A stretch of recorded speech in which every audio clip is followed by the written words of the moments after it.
Kugeza kuri iki cyumweru intambara hagati y'umutwe wa M23 na leta ya Kongo irakomeje. Kubera umubare w'abantu benshi baguye cyangwa bagwa muri iyi ntambara, akanama k'umutekano ka ONU kateranye by'igitaraganya mu mujyi wa New York ku kibazo cy'iyi ntambara. Iyi nama yabaye mu gihe leta ya Kongo yafashe icyemezo cyo gukura abadiplomate bayo bakorera i Kigali, aho iki gihugu kitahwemye gushinja u Rwanda ko rushyigikira umutwe wa M23. Ku rundi ruhande, uyu mutwe urwanya leta ya Kongo ukomeje kurwana ugana mu mujyi munini wa Goma.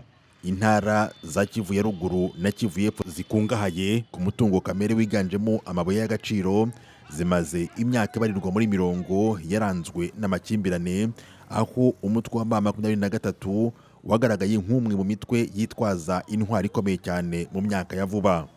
Imbaraga z'uyu mutwe ziri mu zituma abaturage batuye mu duce tuberamo imirwano bumva ko ari ngombwa gukiza amagara yabo bagahunga. Abarimo Alice Feza bari guhungira aho babonye hose hashoboka, kugeza aho bavuga ko bananiwe guhora bahunga batazi iyo bajya. Hali ya huku mazingira kabisa iko mzuri depuis usiku yote. Kuva mu ijoro ryakeye ibintu ntibimeze neza na busa. Twumvise urusaku rw'amasasu mato na manini ijoro ryose. Turababaye cyane. Reba ukuntu abantu bose bari mu rujijo. Turimo kubabara cyane. Abantu barahungira ahantu hose habonetse, kandi ntituzi niyo tujya kuko twatangiye guhunga kera. Nahunze Kiwanja, Rutsuru na Kibumba. Sinigeze nicara hamwe. None ubu intambara dusanze aho twari ducumbikiwe n'undi muryango.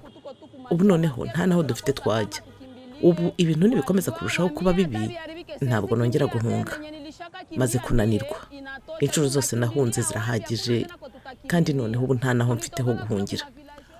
Umutwe wa M23 wafashe uduce twinshi two mu burasirazuba bwa Kongo kuva muri 2021, kandi ibi byashyize ubuzima bw'abantu babarirwa mu bihumbi mu kaga, kandi biteza n'ikibazo gikomeye cy'ubutabazi. Nyuma y'ibiganiro by'amahoro hagati ya Perezida w'u Rwanda Paul Kagame n'uwa Kongo Felix Tshisekedi byahagaritswe hagati mu kwezi kwa 12, M23 yongereye umurego mu gushaka gufata n'umujyi wa Goma. Mu mpera z'iki cyumweru, ibihugu bitatu biri mu byohereje abasirikare mu butumwa bw'amahoro muri Kongo byatangaje impfu 13 z'abasirikare bapfiriye muri iyi ntambara. Ibyo ni Afurika y'Epfo, Malawi na Uruguay. Uku kwiyongera kw'iyi ntambara kwatumye akanama k'umutekano ka ONU gaterana kuri iki cyumweru by'igitaraganya, mu gihe byari biteganijwe ko iyi nama izaba ejo kuwa mbere. Umuvugizi w'igisirikare cya Kongo General Sylvain Ekenge yabwiye abanyamakuru ko ingabo z'igihugu ziri gukora ibishoboka byose ngo zisubize umwanzi inyuma.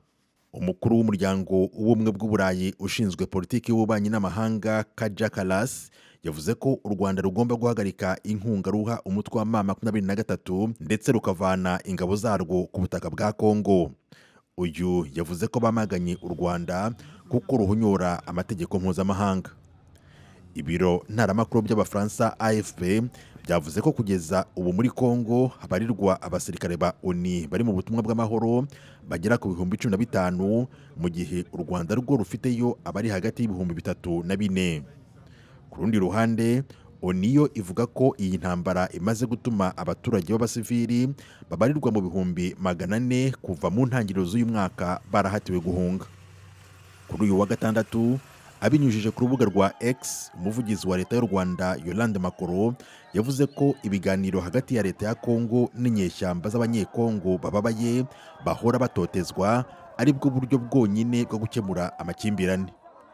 Ku rundi ruhande, ubuyobozi bw'ubumwe bwa Afurika nabwo hamwe na Perezida w'Ubufaransa Emmanuel Macron mu bihe bitandukanye bari kuri telefone bavuganye na Perezida w'u Rwanda Paul Kagame na Felix Tshisekedi, Perezida wa Kongo, babasaba guhagarika intambara.